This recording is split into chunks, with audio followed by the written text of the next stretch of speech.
Say hi. Hi.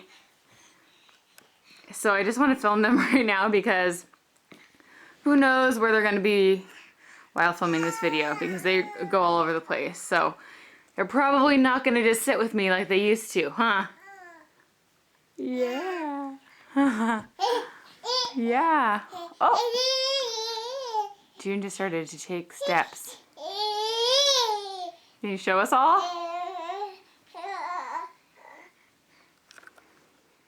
Violet? Hey.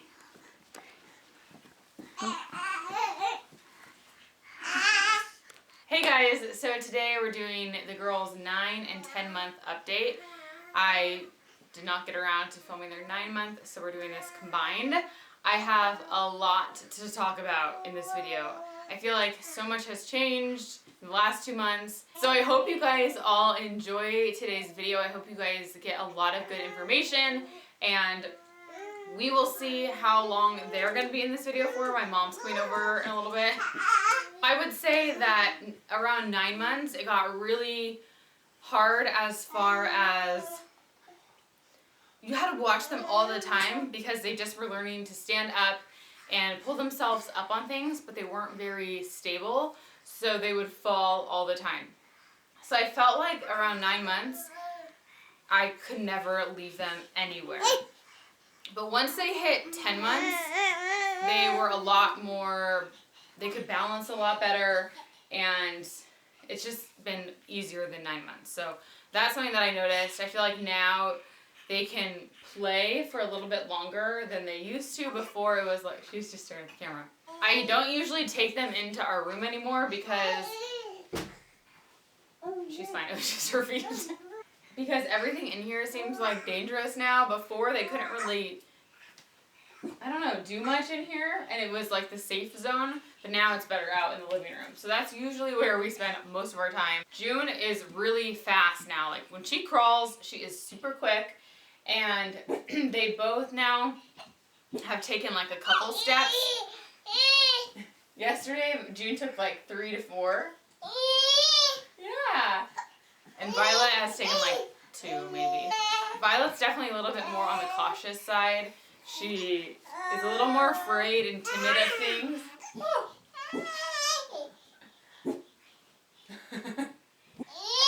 And June is more outgoing, and like when people come over, June always is the first one to smile, and Violet takes, like, she'll just stare at you for a little bit. She has to really warm up to you.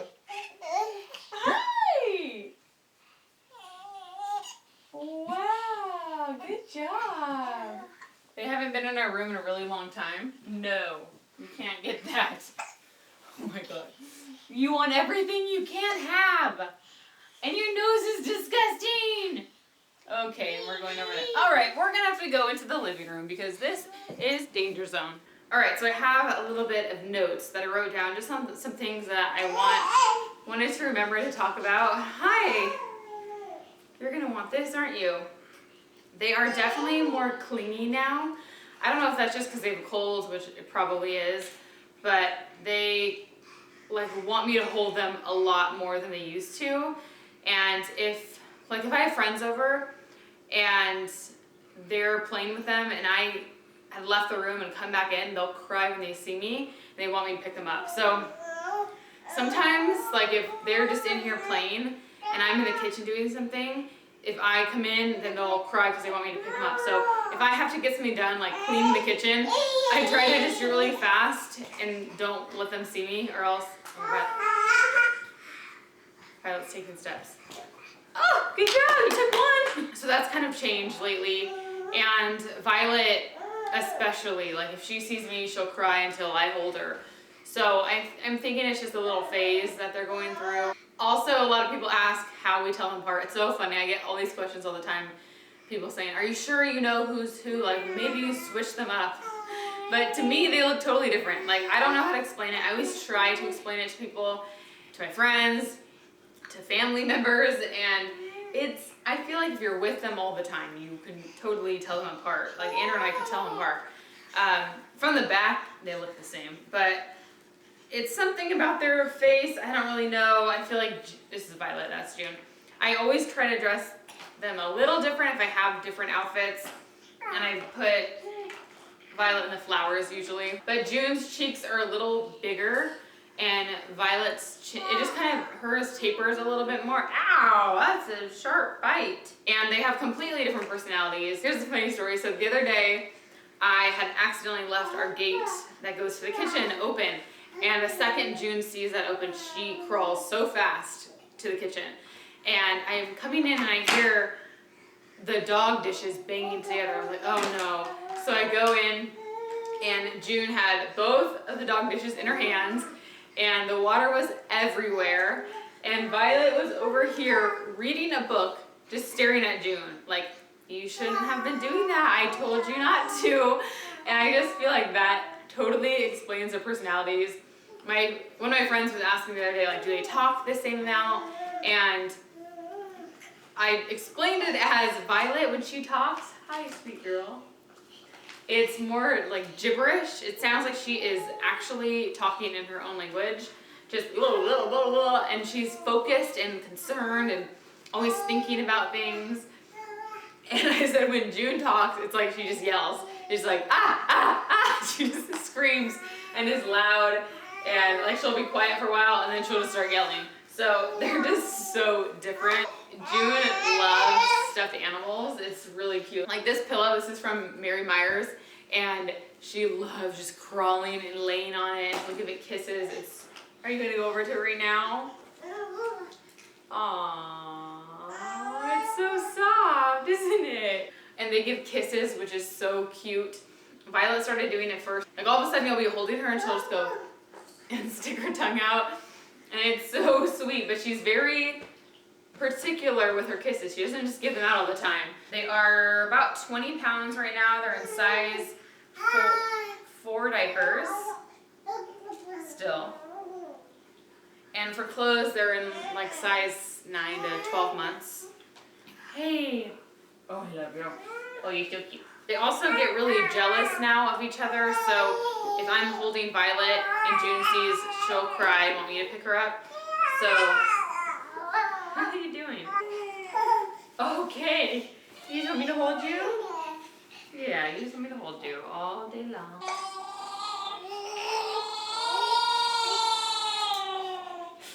Come here. Come here. Ooh, look at you. What are you doing? No. She's licking the ground. For the most part, they're pretty good. When they fall, they balance themselves and like lower down slowly. Hey, no. That's mine. But sometimes they will lose their balance and have not a very fun fall. They haven't really said anything as far as words go. They just babble a lot. But June says dada all the time. At first, I don't think she really knew what it meant. She said it. But the other day, she looked at Andrew and said, dada. It was so cute. So I feel like that kind of counts as a word. I don't really know, though. But they just say a lot of like it's like na-na. I feel like they call me na-na instead of mama. Like I'll say mama, and then they go na-na. So we need to clarify that. June, come here. Come here. Come here. Come here.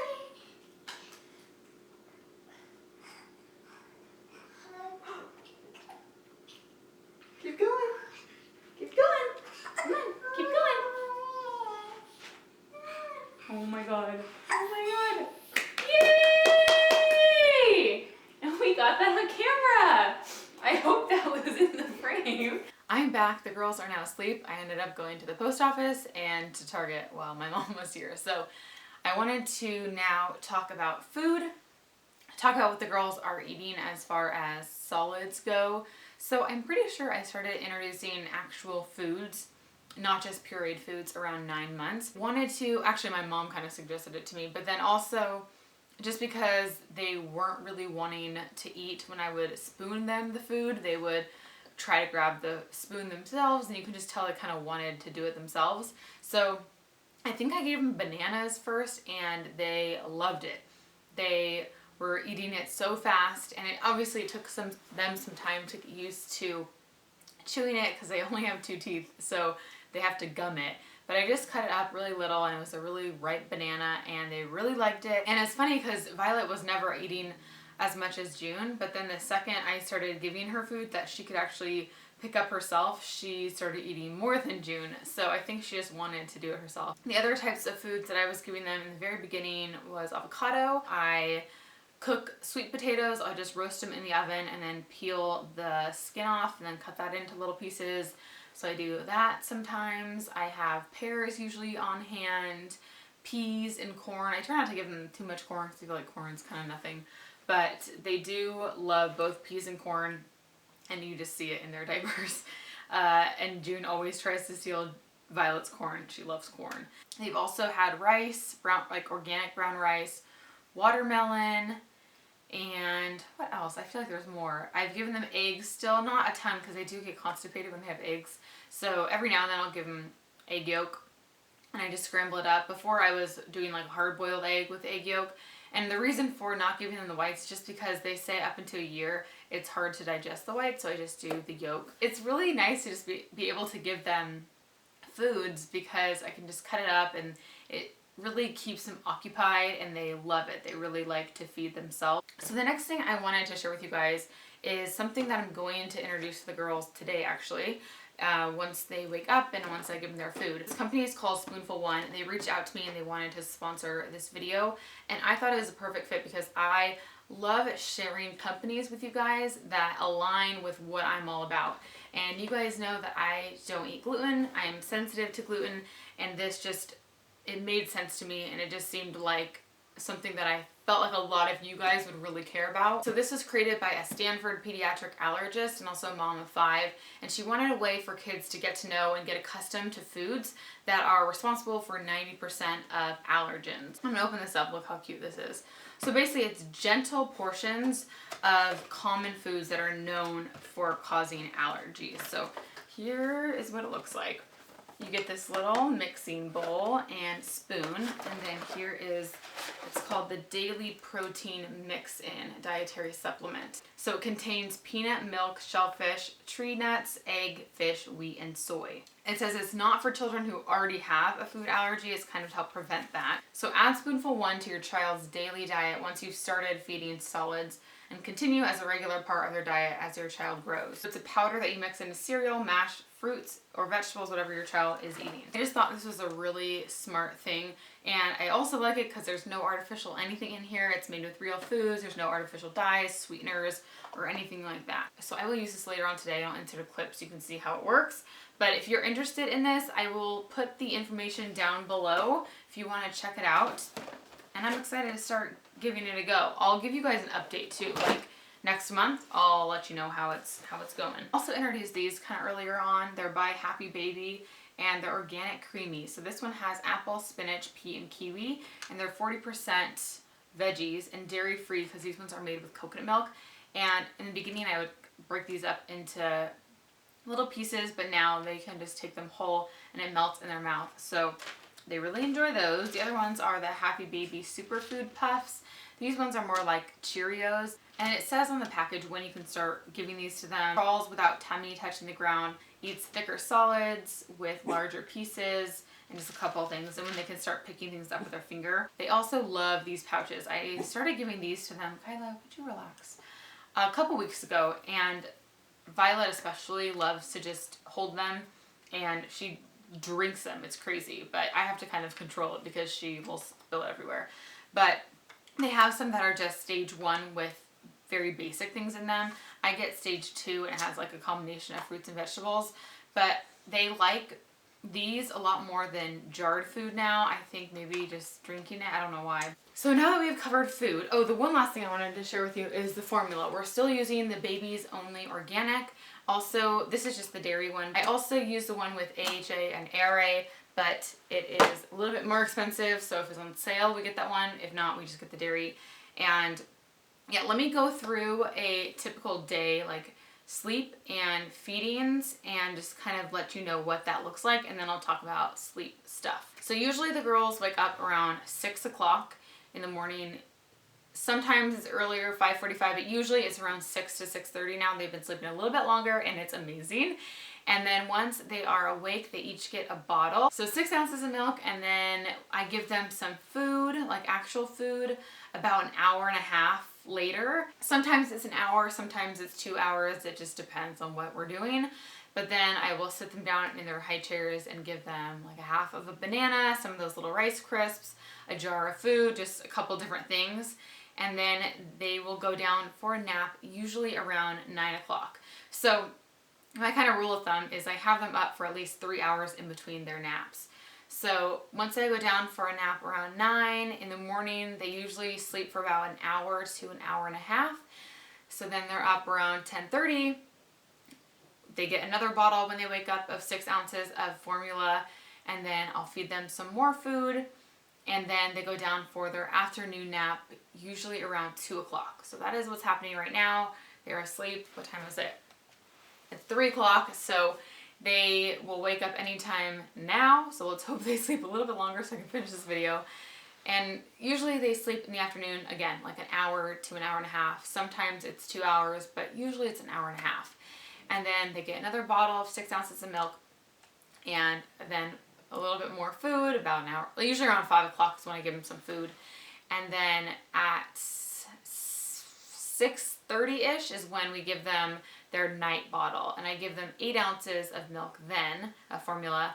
And I usually have them finish the 8 ounces, and then they go down for sleep for the night around 7 o'clock. 7 to 7:30. Usually it's 7 o'clock. And then they sleep all night long until 6. I wanted to go over a couple sleep things because we get a lot of you guys asking about sleep. If you want to know, I did sleep train them. I have a video on it. I will put that down below. I just wanted to update you on little things for their sleep. So now I do give them pacifiers again for their naps and for nighttime.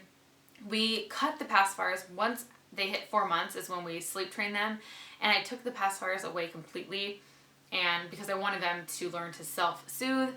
And then once they could start, crawling and finding their pacifier, then I put them back in their crib because they can find them themselves. And the point of taking the pacifier out of the crib for sleep is because if they are dropping their pacifier and then crying because they want it back, then that requires you to go back in there and put it back in their mouth. And that kind of defeats the purpose of self-soothing.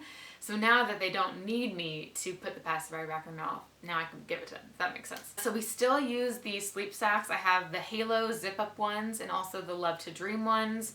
And I don't really know which one I prefer. I think the Halo ones are a little bit easier, but I do like the Love to Dream ones because they're very lightweight. So if it's warmer, then I'll use those. And the reason for those is because it's a wearable blanket. So babies still like to feel like they're kind of snuggled up and have a blanket, but you're not supposed to put blankets in your baby's crib, so it's a safe way for them to feel like they have a blanket. And I do give them a little baby blanket with a little animal on it, and it just kind of soothes them too. And then we use the sound machine on just the white noise for them. And a lot of people ask about our curtains. We don't have blackout shades. I actually bought some and then returned them because I read somewhere that said don't use blackout curtains because you don't want them to always just be used to pitch black. So if they're somewhere else and it's not super dark, they still could fall asleep. So I decided to just return them, and I just have normal curtains or like a linen blend, I don't know. And we just shut the blinds, and sometimes it's really dark in the room, sometimes it's not, but they seem to do fine. And sometimes when we put them down, we always put them down for bed awake. Every single night when we put them down at night, they're always awake. They're tired, but they are awake. Sometimes after they drink their bottle, we let them play for a little bit, and then we'll put them down once they start getting kind of cranky. Once they lay down in bed, they know it is bedtime, and sometimes they'll talk for a little bit. Sometimes they'll cry a little bit, not a ton anymore, and then they'll fall asleep. They just know that it's bedtime. If they are crying a little bit more, they usually don't cry that much when they go to bed, but if they do, I go in there and usually they throw in their binky out of their crib or something like that. So sometimes I'll go in and lay them back down, but now they can just crawl up and stand in their crib, so it there's no point in me laying them back down because they'll just pop right back up.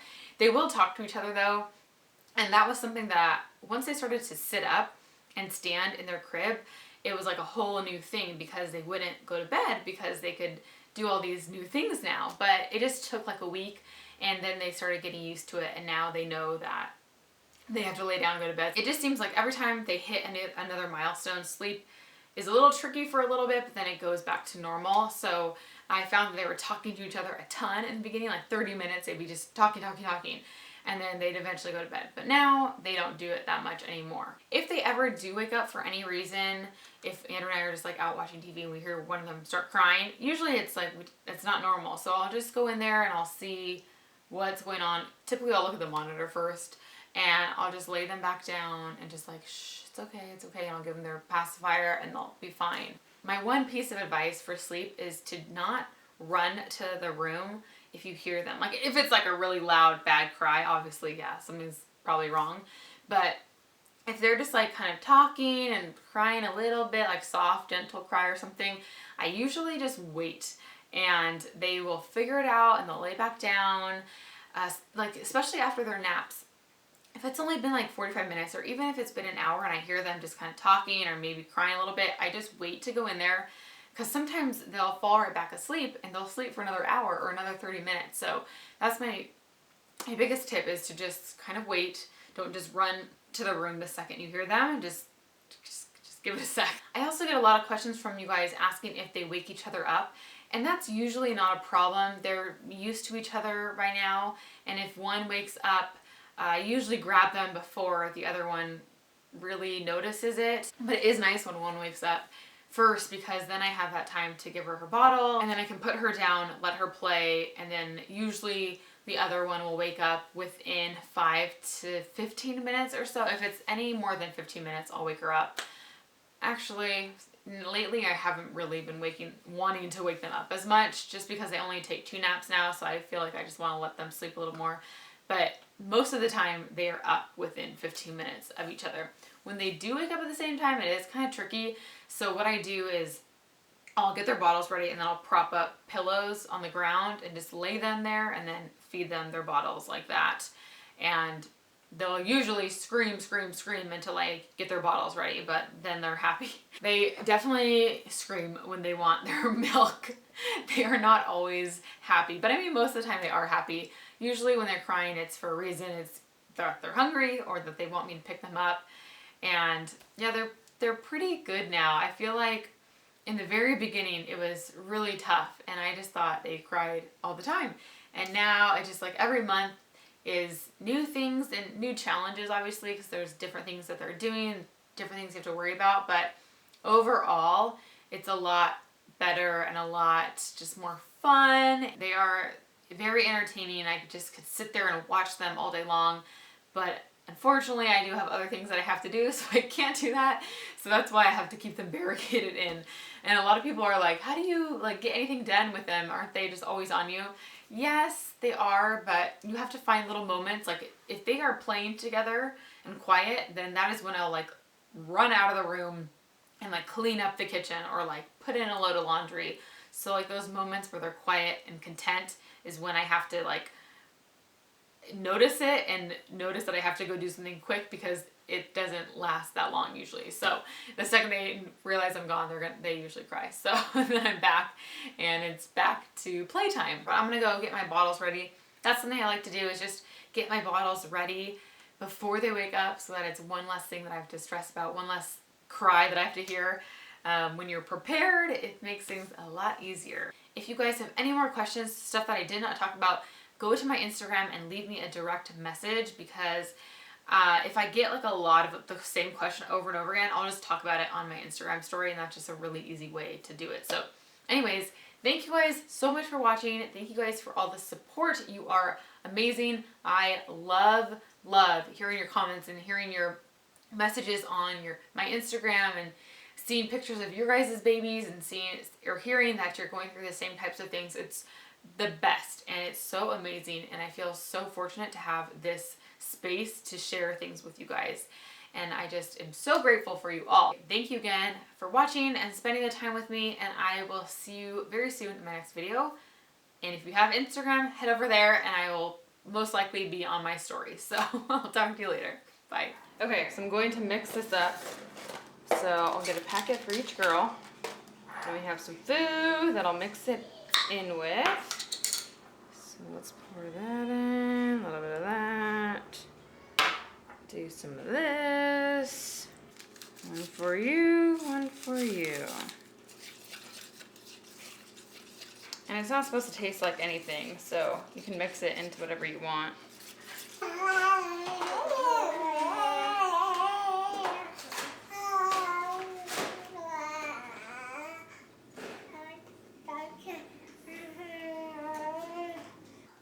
Yeah.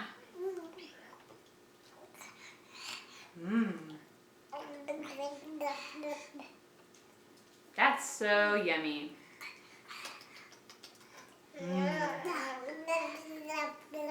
You guys are hungry. You are so hungry, huh? Oh!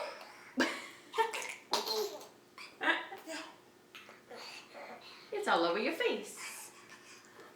Oh, you want more? Okay. I'll clean your nose off. Let me clean your nose off.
Oh, excuse me. Achoo! Oh, man. Achoo! Oh, excuse me.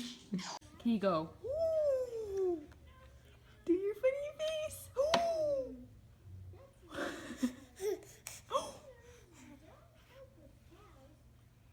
You can do it. Good job. Oh.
Throw it! Yay! Ready? Throw it! Throw it! Woo!